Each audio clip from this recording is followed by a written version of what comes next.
నిన్న ఒక పాల్వాయి హరీష్ బాబు అనే సిర్పూరు బీజేపీ ఎమ్మెల్యే, ఆయన డాక్టర్ ఎట్లా ఉండో నాకైతే ఇప్పటికి కూడా సమజైతే లేదు. ఆయన డిగ్రీని డెఫినెట్గా వెరిఫై చేయాలి డాక్టర్ పాల్వాయి హరీష్ బాబుకి. ఆయన అంటాడు ఏసీబీ అధికారులు 200 కోట్ల రూపాయలు ఒకటే ఇంట్లో దొరికినాయి అంటాడు. అయ్యా హరీష్ బాబు గారు, మీరు ఒకసారి సైకాట్రిస్ట్ దగ్గరికి వెళ్ళాలి. మీరు హల్యూసినేషన్స్ గురవుతున్నారు, మీరు మతి భ్రమించి మాట్లాడుతున్నారు.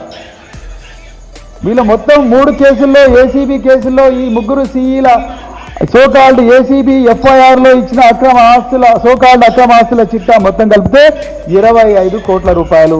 35 సంవత్సరాల సర్వీస్ ఉంది వాళ్ళకు.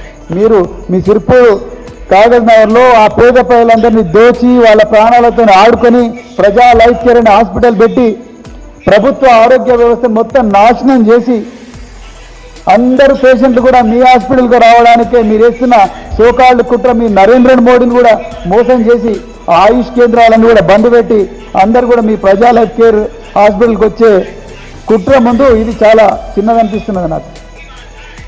మీరు సిగ్గు లేకుండా అసెంబ్లీలో హరీష్ బాబు గారు మీరేం మాట్లాడతారు?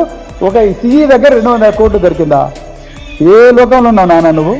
సో వీళ్ళకి మొత్తం కలిపి ఏసీబీ వాళ్ళు రాసిందే 25 కోట్ల. 25 కోట్లు వాళ్ళు చూపించింది ఒక్కొక్క తేడా ఎంతుంది. ఈ నూనె శ్రీధర్కి వచ్చేసి 2.5 కోట్లు, అదేవిధంగా బూక్యారామ్కు 3.5 కోట్లు.